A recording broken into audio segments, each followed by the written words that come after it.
Georgina, Sam, thank you both very much indeed for spending the time to join us. Let's start by looking at what the 31st of January actually changes. What happens that day? What changes, Georgina? Well, I think you and I won't really feel the changes, but of course the big change is that the UK is no longer a member state.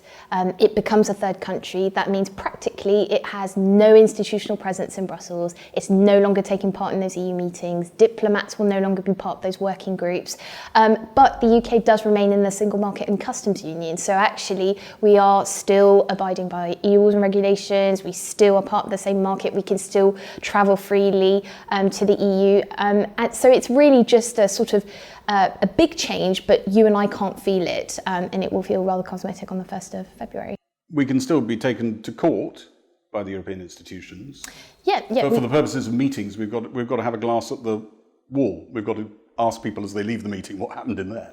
Yeah, exactly. I mean, this transition period was set up because the UK and the EU realised quite early on in their negotiations that they wouldn't have time to negotiate the divorce, so the withdrawal, and also their future relationships. They're like, okay, well, let's have an extra couple of months where the UK remains part of the single market and customs union, but we, resolve the withdrawal. You're no longer an EU member, but you're still in our market, and that gives us a little bit more time and flexibility to figure out what happens next. And the irony is, I suppose, going back to your point about we have to be trying to find out what happens from outside the room with the glass on the wall, is we're probably going to have to, and we are, beefing up our presence in Brussels, because actually finding out what's going on is much tougher. It's much tougher when you're not in the room. And I know this is something that Georgie's written about very recently, actually. Yeah, thank you. No, it's true. And they're recruiting.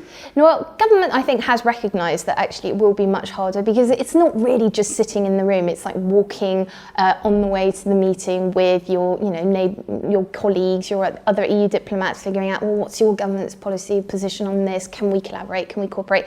When you become a third country, you're just queuing at the door with everyone else. So it's a lot harder. And presumably, though, Sam, we start trade talks straight away, or not quite like that?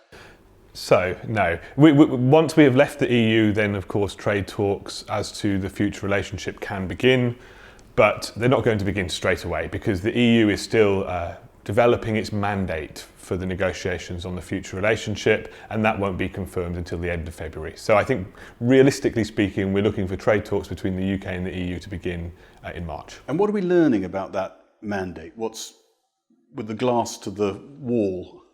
I think, at least to me, it's nothing unexpected. We know what the UK's red lines are, or if we don't want to portray them as red line, what Boris Johnson's priorities are, which is he wants the flexibility to regulate the domestic UK market as he sees fit, and he wants to be able to strike new free trade agreements with other countries, the US, Australia, New Zealand, and he wants to end freedom of movement. So in terms of the trade relationship between the UK and EU, the options available are very limited. So what we're talking about is a free trade agreement, at best, between the UK and the EU. What does this do? In practice, it could remove all tariffs and quotas. This is useful, but it's not going to do much to remove regulatory barriers to trade or facilitate trade in services, for example. And it's funny, isn't it? Because when you listen to that, you think, well, why is it taking them so long to figure out their mandate then, if we do have a rough idea of what a basic deal could cover? And that's because actually different member states have different priorities when it comes to the UK. And for any trade agreement that the EU does, there's always a process where sort of an internal bargaining, these are my priorities, there are trade-offs, they start to sort of prioritise to a certain extent. And that prioritisation of issues becomes so much more important when you've only got under a year. Because this is actually what they're discussing in the EU circle. What do we prioritise in a short space of time, because we can't do everything? Or do we prioritise? Because actually it's the Commission that really wants to prioritise talks, because they want to prioritise trade and a couple of other issues.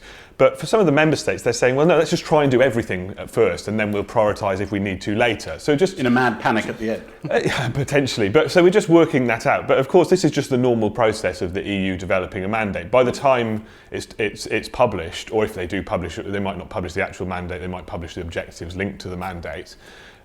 We'll have a pretty clear idea of what they want to do and when. And who's going to win that battle, the Commission or those member states who'd like to try everything, or a Commission that wants to prioritise? I mean, from the EU's perspective, they act as one, right? The Commission acts on behalf of the 27. It isn't one player amongst, 28. But of course, the Commission have the experience of negotiating these trade agreements. They will have had experience negotiating with the British team, the withdrawal agreement. And there is a sense when you speak to people in Brussels that over in the UK, they also want to leave everything on the table. They don't want to prioritise those issues. So I think it's really difficult to know who's going to be leading, who's going to win that battle, because actually we have a sense of what some member states prioritise, but we don't know everything. So it's really difficult. So if I was just to look into my, what do fortune tellers?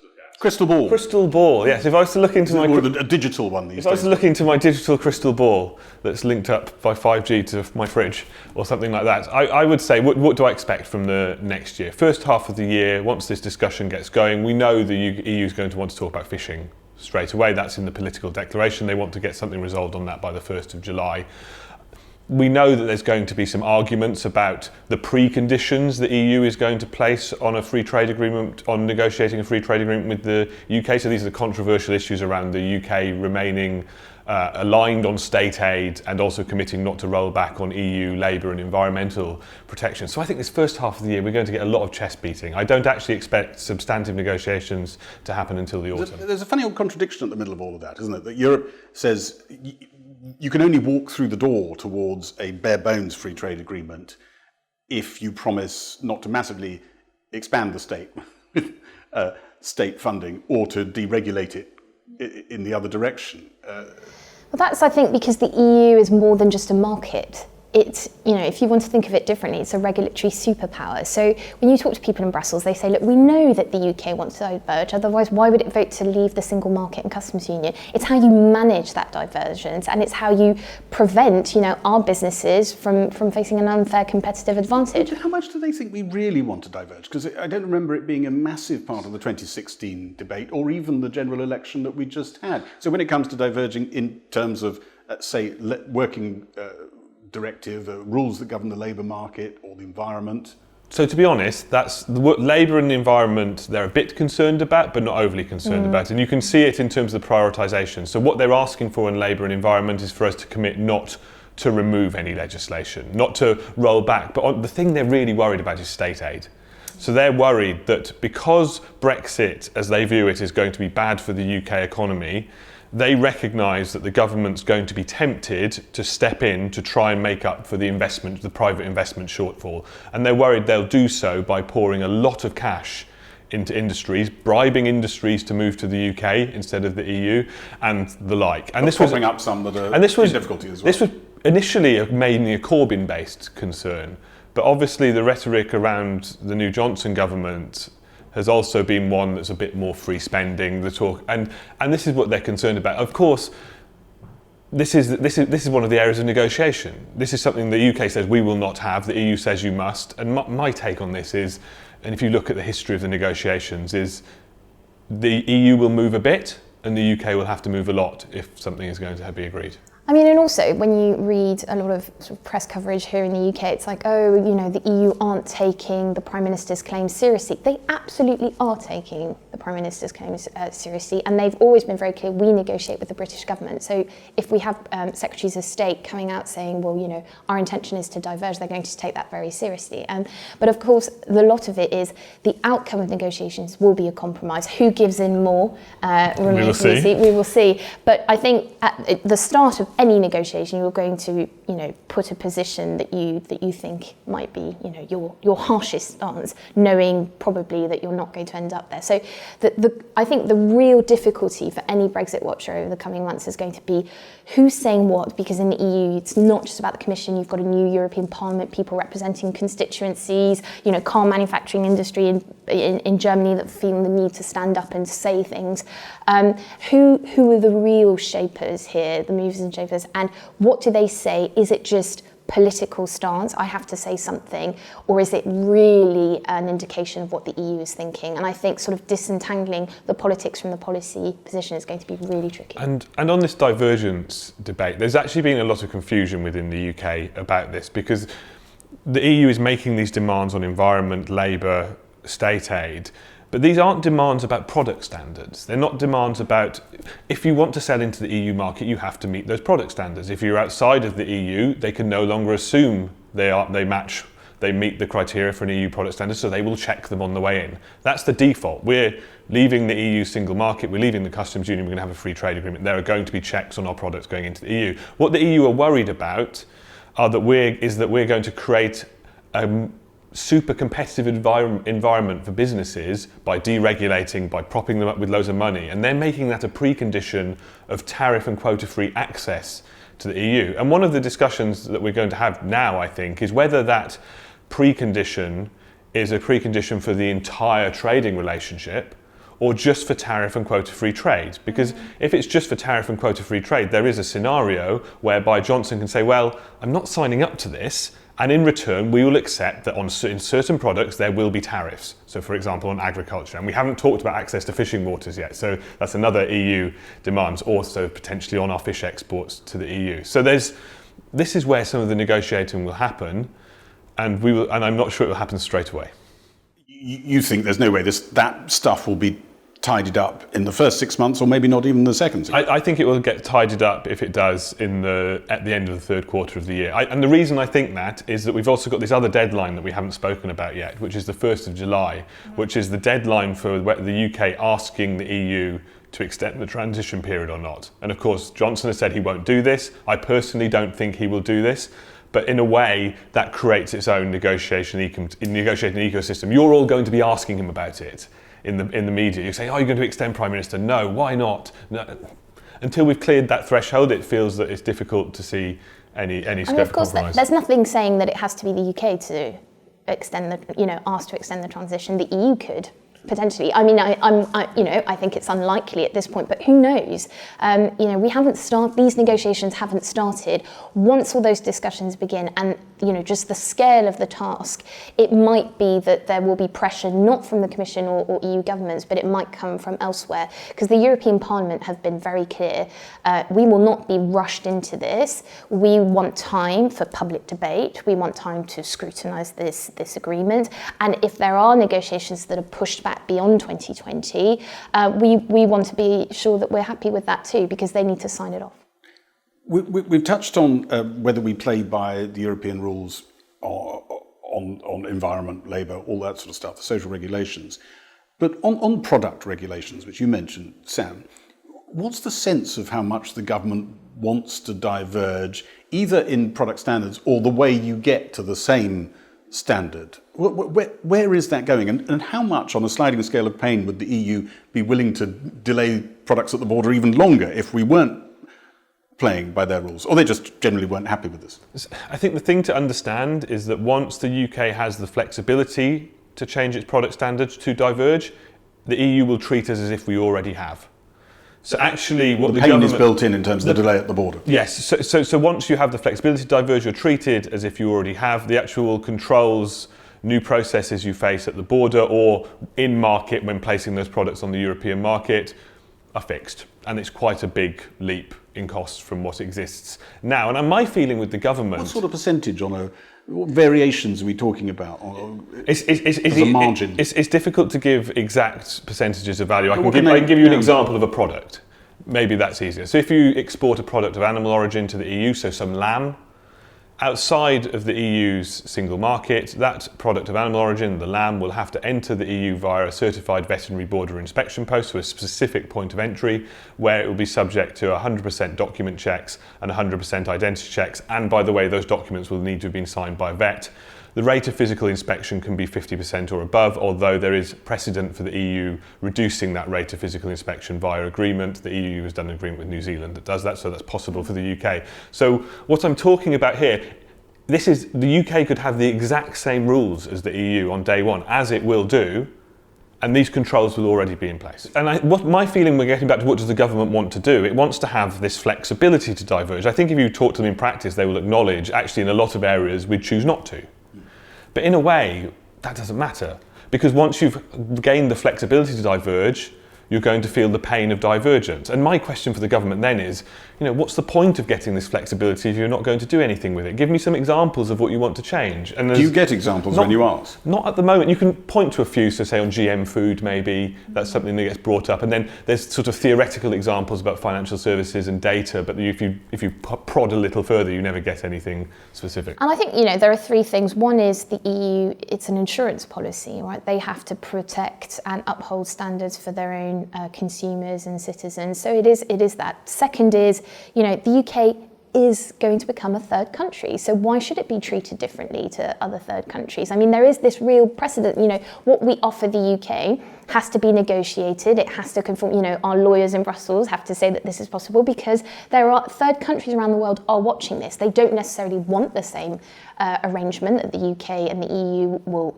negotiate and reach, but they would like more access to the single market. And one of the reasons why they haven't been able to is because of these sort of checks and then the fact that the EU can't, trust, say, the South Koreans to say, well, yeah, we've conformed, so it's fine, entry. There is a precedent here, and it's very difficult to change that overnight, even if you actually start from the same point of departure. So it's not really your point of departure, it's where you end up. And if you don't know where you end up, then you're going to have to sort of cater for that. And this is the cost of freedom, right? So to put it sort of in the language of those advocating for it, in that this is the price you pay to be able to do what you want when it comes to your domestic economy and sign new free trade agreements with the rest of the world. And that freedom has a price. And also there's this assumption, I think, in the UK that if we have a free trade agreement, we will trade tariff-free with the EU. We might do, but tariff-free trade under a free trade agreement is conditional. You have to be able to demonstrate that the product you are selling, exporting under that free trade agreement was actually produced in the UK. And there's lots of criteria you have to fulfill. And that might be easy for lamb, to give that example. It's quite easy to say, well, this lamb was produced in Wales, right? But a car? Okay, the general rule when it comes to EU free trade agreements is you have to demonstrate that 55% of the value of that car was created in the UK in order to qualify for tariff quota free trade. If you look around the car industry, that's not how much value is largely created in the UK. It's down more like 40%. So these are all issues that you have to deal with. And then even if you do qualify for tariff and quota free trade, you have to prove it. And the cost of demonstrating rules of origin compliance, I do know the percentage for this, is put at between 2 and 6% of the value of the product. And this, of course, begs the question, the Institute for Government's done a lot of work on this, is how is the government communicating with business and those manufacturers and producers, because it's not just about government being prepared and knowing what it wants and the outcome of negotiations and having that time to implement that deal that you've reached with the EU. It's that all your businesses have had time to adapt and put those processes in place, have put aside that money for the extra paperwork and all of that. And, there is a real communications question here, and there is a question of just simple business preparedness. So on the timetable that Sam's talking about, we don't really get down to the meaty business until the very end of the year. Business doesn't have time to get ready for the 1st of January. Business can react very quickly, and they will, I assume, sometimes prepare perhaps for the worst case scenario, because at least that covers all risk. It's not clear to me that they are, and that's because there's a sense that they've been marched up and down so many times, that particularly the no deal, but that no trade deal outcome is still a possibility. So are you as a business, and particularly a small and medium, haven't got the spare income to do it? Exactly. Do you prepare for a no trade deal? Do you prepare for some kind of deal, a basic deal? What does that basic deal cover? So there are lots of questions, and I think that pressure from business, I assume, will come. I want to ask you about that. Yeah, I mean, have they been relatively silent in this whole debate business? Are we going to hear a roar, or are we going to during the actual trade negotiations, or are we just going to hear quietly it's been difficult for business redeployments as they just sort of send their business elsewhere? It's been difficult for business because if you think that the consumer base for them in the UK is largely split 50-50 on leave remain lines, coming out strongly in favour of an outcome that could have been portrayed as betraying Brexit could have cost them sales. It could have cost them customers. So that's been tricky so far. So I wonder if once Brexit is delivered at the end of the month, if it becomes a bit easier for them to start talking about the future relationship and say, well, this isn't about Brexit. Brexit's happened. This is about the future. But I wonder if, I'm not sure how much they're going to cut through. They haven't been cutting through so far. And the question for me, to go back to Georgie's point about, can they get ready in time? And the question you asked is, if we do have this free trade agreement in place by the end of the year and negotiate, and I think that's possible. I'm in the camp and think that's possible. All bells and whistles. No, I think if we're talking about the broader EU-UK partnership, it's not going to all be done by the end of the year, because there's lots of areas of cooperation, defence, security, justice, home affairs. And the Commission recognise that too. And the Commission recognise that, the UK. But they'd be happy to park that. Sorry. No, some of it they will just continue.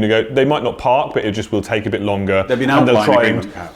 Maybe, or they'll just try and bridge the interim period via unilateral type processes, the kind of processes we'd have seen happen in the event of no deal. But the question for me is, if we do head towards this free trade agreement that looks likely, that will have a lot of cost attached to it, will be vastly different from the status quo, are we going to move to that agreement on January the 1st, 2021? Or if we account for the bank holiday, let's say January the 2nd, New Year's Day or the day after.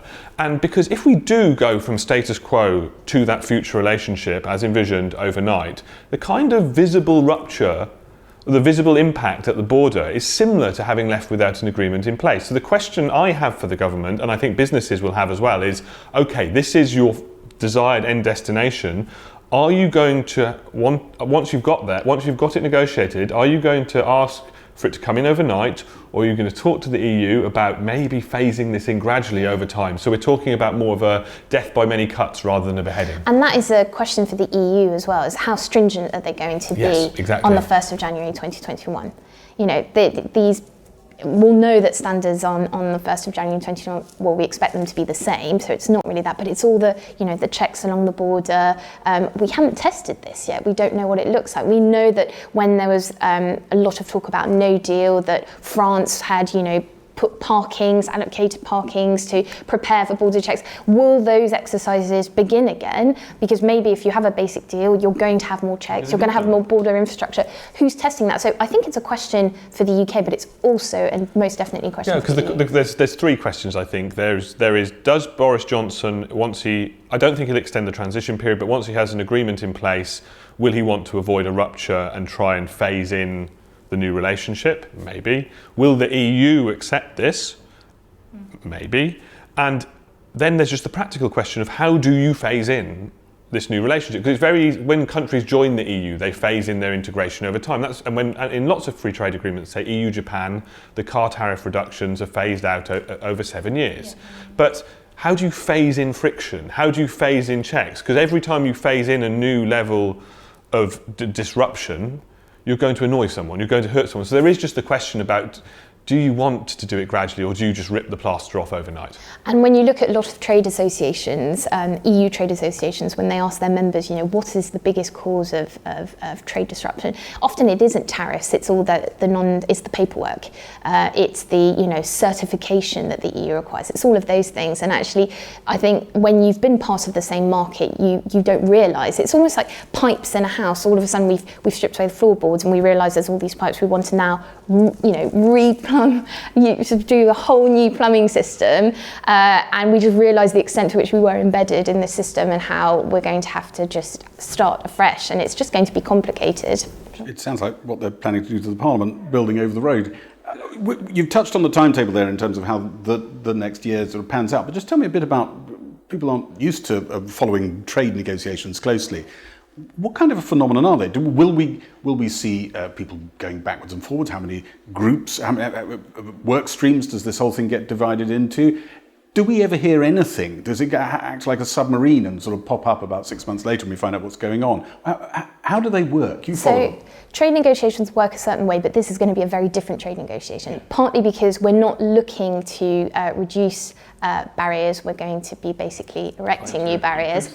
So, and also, if we don't reach a deal by the end of the year and we haven't extended, we can't return to the status quo. So it's a different negotiation altogether.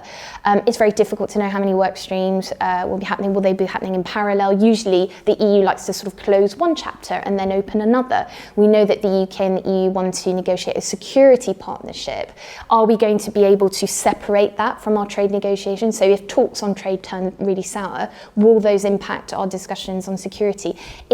In fact, it's not clear at all. What I think is really important to recognise is on the EU side, it will be different in that if it's a mixed agreement, that is an agreement that covers areas of EU law and member state law, then you'll have to get the sign-off of the EU 27, so the 27 governments, you'll have to get the European Parliament on board, and you'll have to get national parliaments and possibly regional parliaments on board. Now that's a lot of people.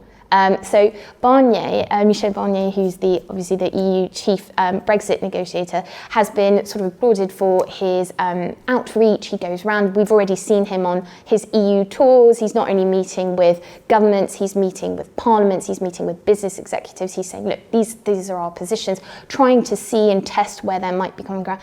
But for the EU, they can then turn around and say, look, really sorry, our position is the outcome of lengthy talks amongst not only 27 governments but everyone else, and there's not much that we can do to budge on this.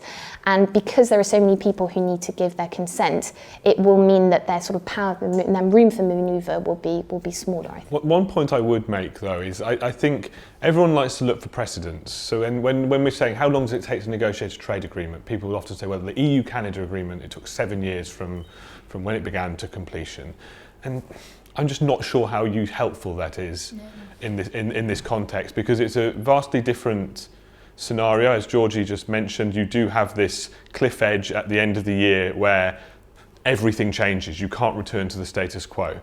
And the point I would make is the reason trade negotiations often take a long time, there's not technical reasons. It's not because it takes so long to write those 1,400 pages of text. I mean, that takes a while, but actually quite a lot of it's boilerplate. It's just copied and pasted from elsewhere. The reason they take a long time is it's both parties, the two negotiating partners, are waiting for a politically opportune moment to make the domestic concessions necessary to get that agreement over the line. So in the case of the EU and Canada, what were they waiting for? They were kind of waiting for someone like Trump to throw the world into turmoil, and then the EU and Canada could say, look, we're going to do this agreement as evidence of our commitment to the rules-based system and being good guys.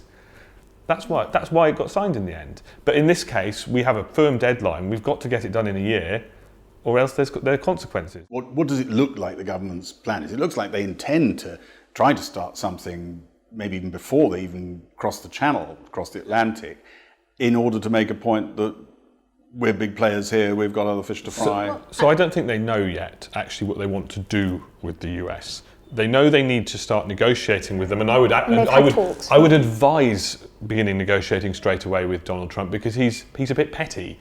If you don't negotiate with him straight away, we don't engage, there could be punitive measures applied to the UK as punishment. So of course we should get negotiating with him. But the US clearly has an objective, which is to sign a comprehensive trade agreement with the UK, but that comprehensive trade agreement requires the UK to diverge from certain EU approaches, which means that we can't remain aligned in areas such as food standards with the EU. So they're trying to provoke that in a way. But for the UK, what do we really want to happen this year?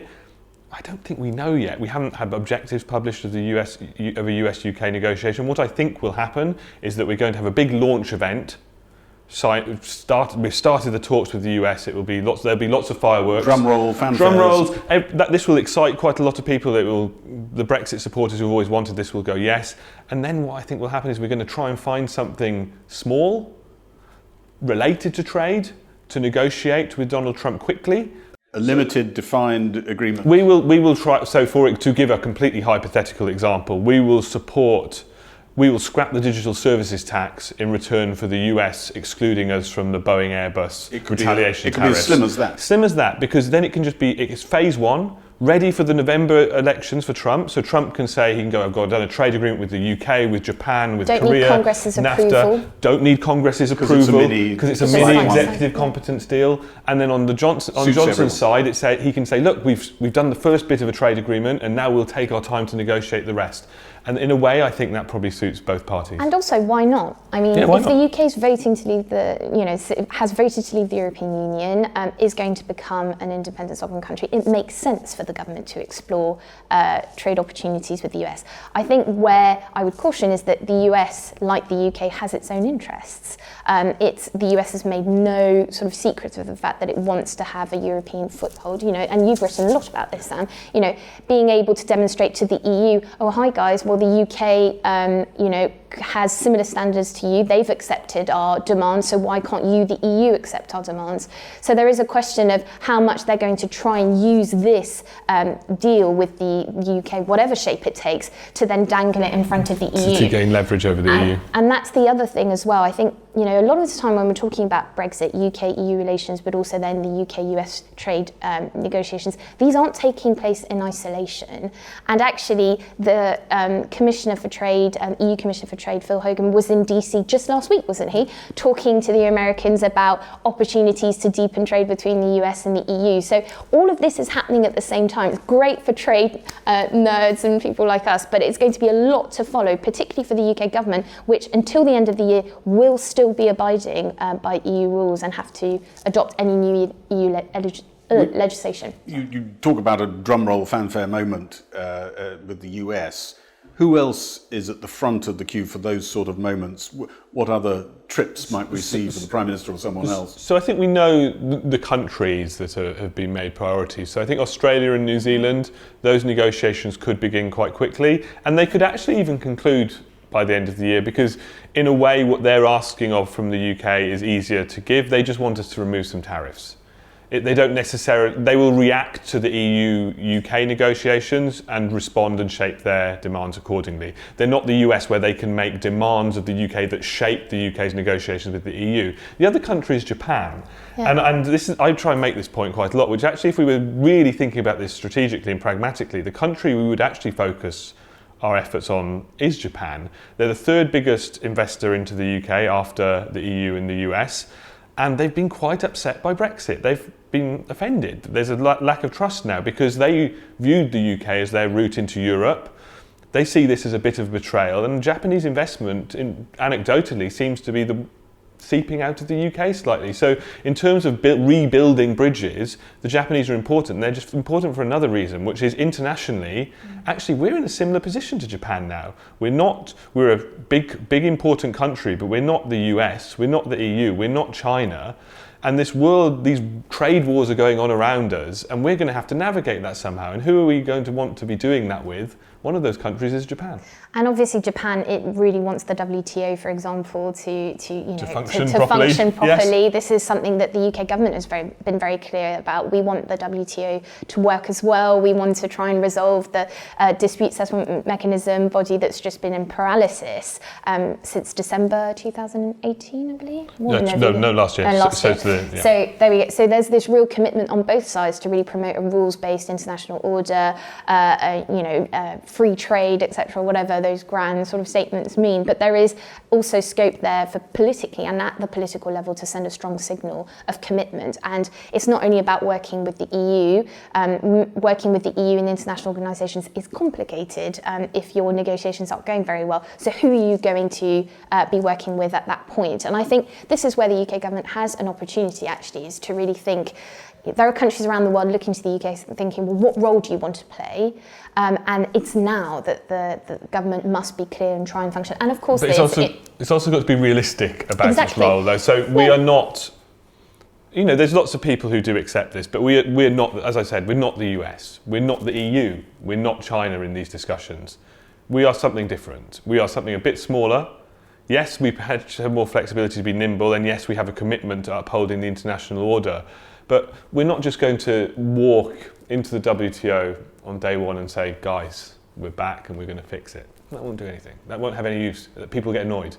But there are positive things we can do. We can help build coalitions. We can act positively in terms of adding resource, in terms of time, money, people, to the different sort of boring things that go on in the international sort of multilateral system within the WTO around just looking at different regulations and checking if they match up. Is everyone okay? These things build build goodwill. But this is the sort of thing we should be focusing on. I don't think running headlong into a negotiation with the US where Trump's view of trade policy, as I put it, is akin to a protection racket. You know, he ups the threat level by threatening to impose tariffs, and then if you pay him some money, he'll take them away.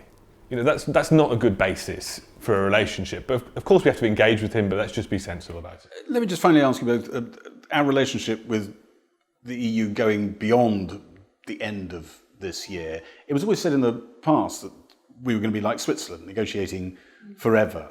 Mm-hmm. But with the divergence that we're talking about, Britain not being subject to any EU courts, is it going to be different from that? Or actually does the Switzerland model hold? It'll be with us forever and rumbling, and we'll be constantly updating lots of mini agreements all over the shop. What's our future? Well, first, it's not really just about trade, and I think we often focus on trade because that's what's sort of, it looks like those are going to be the jazzy, big obstacles, but actually it's much more comprehensive than that. And I think it's this question about trying to get your own way. When we were a member state, lots of people were like, you were a shark in a pond. Now you're leaving the EU. In the world, you're going to be more like a mid-sized fish in an ocean. It's about influence. It's about trying to get other countries to back your views and to be able to try and somehow shape the global agenda. You need support for that. And the question then becomes, what is the EU going to be for this government and future governments? Is it going to be a priority, yes or no? But the government needs to be thinking now and determining now its long-term EU strategy. And this is what the report that Sam was talking about earlier that we at the Institute for Government published last week, and it's looking about, well, actually you can't just, it's not because you're leaving that's it, you can cross out the EU and you can do things fundamentally differently. The EU is there, it's the world's largest market on our doorstep. We are going to continue to be affected by certain EU rules and regulations, if anything, in Northern Ireland, and we have an interest in trying to influence those EU rules. But as I said, it's beyond trade, it's also about security. The question is, how do you go about that? What resources do you need? And can you do anything if ministers are just not that interested? But also in terms of, the political declaration, that's the document that lays out the trajectory for these negotiations on the future relationship, acknowledges that this agreement needs to be given the space to evolve over time. Yeah. And as Georgie said, we're not just talking about trade, we're talking about other areas of cooperation on social security, justice and home affairs, defence, research, and this is all going to be packaged into some broader agreement. So it's going to be a partnership agreement that has trade as a component part, but lots of other things. And over time, this will change. And there will be structures to allow for it to change. We'll continue to meet with them every so often in the context of this broader partnership and discuss bits maybe we want to tweak, maybe we want to update. So over the course of 10, 15, 20 years, in 20 years' time, will it look exactly the same as it looks a year from now? No, it will be different. We might have decided to go a bit closer or move a bit further and away. Also, we might not have the same type of Conservative government again in 5 years' time. We might have a Labour government, and they might see the relationship with the EU differently. They might want to renegotiate with it. This is going to be a constant process, and that's okay. And if you're guessing now, looking in that digital crystal ball,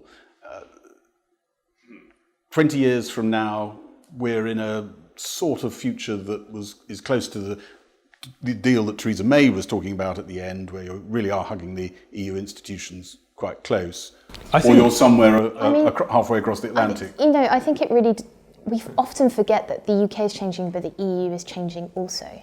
So a lot of this depends on where the EU is going and what it becomes. Do those member states who want to do more?